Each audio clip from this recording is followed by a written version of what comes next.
Remember when butter was just butter? The foil wrap block that made toast taste like childhood and baking smell like a weekend. These days, you stand in front of the fridge and half the butter options are actually blends. And a couple of very real recalls have reminded Australians that even simple foods can go wrong. So today, we're going through 7 butter brands Australians should avoid. Then I'll give you 3 better picks that actually taste like butter should. Plus a quick practical label checklist so you can shop confidently. Let's get started with the ones that cause the most headaches. Number 7. Devondale Salted Butter. Recalled products supplied by Saputo Dairy Australia. Devondale is one of those brands people buy on autopilot. You see it everywhere. You've probably had it at someone's house, and it feels like the normal choice for toast, cooking, and baking. But this is where the real-world stuff matters more than opinions. In January 2022, FSANZ published a recall notice for various butter and spreadable butter blend products supplied by Saputo Dairy Australia, and Devondale Salted Butter was on that list. The recall was due to a potential microbial contamination, and the recall notice listed multiple Devondale Salted Butter pack sizes and best before dates. Now, does that mean every Devondale block is bad? No, but it's a reminder that trusted doesn't mean immune. If you're the kind of person who buys butter in bulk, stores extra in the fridge, or grabs whatever is on special, you need to be the person who also checks recall alerts when they happen, because nothing ruins breakfast like finding out later you should have returned it.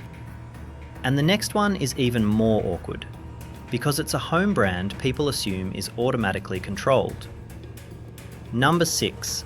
Woolworths Butter, salted and unsalted. Woolworths. Store brand butter feels like the safe, boring pick. It's butter. It's a major retailer. It's cold. It's sealed. What could possibly be the issue? The issue is, Woolworths Butter was also included in that same January 2022 FSANZ recall notice tied to Saputo Dairy Australia, again due to potential microbial contamination. The recall notice listed Woolworths Butter salted 250 grams and Woolworths Butter unsalted 250 grams among the affected products and best before dates. And look, recalls are part of a functioning food safety system. The problem is how many of us never see them. You buy the butter, you use it, you toss the wrapper, and unless you actively check, you might never know. So the avoid here is really about behaviour. Don't treat home brand as invisible. If a recall drops, you want to be the person who actually checks the fridge and freezer. Because the next one shows how specific these issues can get, down to a single product line and a single best before date. Number 5. Paris Creek Farms Biodynamic Fresh Butter Unsalted 200 grams. B-Dut Farm Paris Creek. This one is painful because it's the kind of butter people buy when they're trying to do everything right.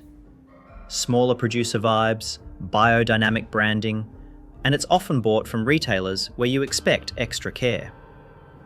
FSANZ published a recall for this specific product in November 2023 due to microbial Yersinia enterocolytica contamination, with a listed best before date of 13 January 24. It was sold through specific retailers and independent stores across multiple states. Again, this is not about shaming anyone for buying it. It's about recognising that premium and artisan does not magically eliminate risk.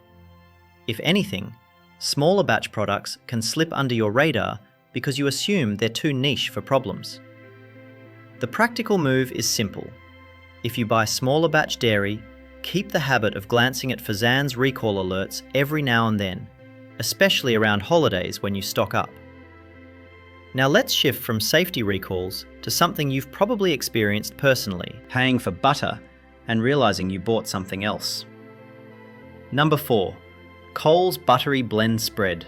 Coles. This one gets people because of the name. buttery blend spread sounds like butter that's just easier to spread. And if you're rushing through Coles, you can absolutely end up with this thinking it's basically butter in a tub. But when you check the ingredient list, it's a different product. Coles lists vegetable oils first, including canola oil and hydrogenated palm oils, then water, and a much smaller dairy component listed as buttermilk. If your goal is real butter, this is where you get that "why doesn't my toast taste right" moment. It can feel flatter, it can melt differently, and in baking it can change texture because you're not working with the same thing anymore. And that's the key. This isn't automatically evil, it's just not what many people think they're buying. If you want butter, buy butter. If you want a spread, buy a spread. Just do it on purpose.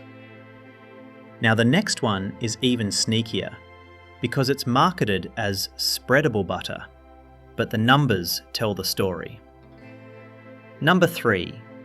Western Star Spreadable Original Soft, Western Star.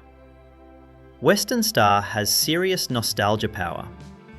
A lot of Australians grew up seeing it in the fridge, and the spreadable tub looks like the convenient upgrade. You tell yourself it's just butter that behaves better on cold mornings. But Western Star's own product information lists dairy content minimum 60% and vegetable oil minimum 34%, plus emulsifier and added vitamins. And Woolworth's product listing for a Western Star spreadable butter blend tub also shows extra additives like an emulsifier and preservative. So if you're buying it thinking it's basically the same as butter, it's not. It's a butter oil blend designed for spreadability. Some people love that, totally fine.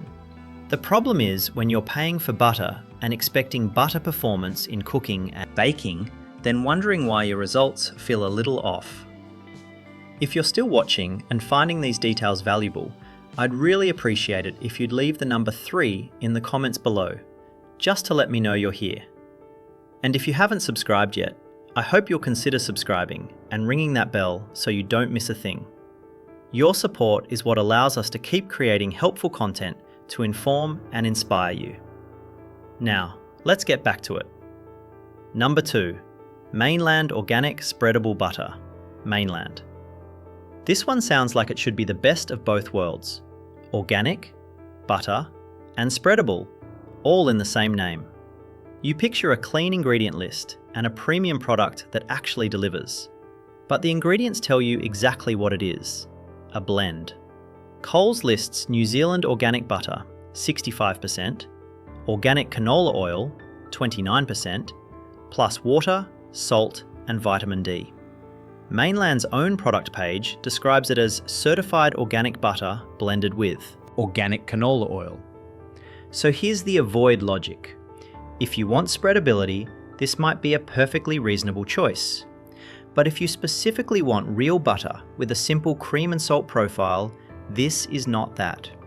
You're paying premium pricing for a product that is intentionally mixed with oil. It's not a scam, it's just a different category than many shoppers assume. And the next one is the classic example of this, because it's expensive, imported, and people buy it thinking it must be purer. Number 1, Lurpak Spreadable Slightly Salted Lurpak. Lurpak has that fancy butter reputation. It's the brand people pull out when they want breakfast to feel a little more premium, and the spreadable version feels like a luxury convenience item. But Lurpak's Australian product page lists the ingredients as butter, 64%, plus canola oil, water, lactic culture, salt, and vitamin D. So just like the other spreadables, it's a butter oil blend. And this is where a lot of people feel annoyed, because the price and branding can make it feel like you're upgrading to something more real, when you're actually getting something more engineered for spreadability. If you love it, enjoy it. The avoid is for the shopper who wants actual butter and keeps accidentally paying premium money for a blend. Because once you notice the pattern, it's everywhere, and it explains so much about those disappointing toast mornings. Now, let's fix the problem.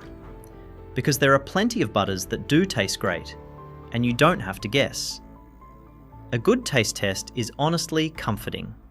It's someone else doing the comparison work, so you can just buy the thing and move on. Better pick 1. Kerrygold Pure Irish Salted Butter. Choice's butter taste test rated Kerrygold as the best performing butter overall, and it was the highest scoring salted butter with a Choice expert rating of 79%, listed at $2.40 per 100 grams in their summary. If you want that rich flavour that actually shows up on toast, this is the kind of butter that makes you understand why people obsess over butter in the first place. Buying tip: use it where you taste it. Toast, sandwiches, finishing vegetables, and keep a smaller amount accessible so you don't leave the whole block sitting out for ages. Better pick 2. Lurpak Slightly Salted Butter block.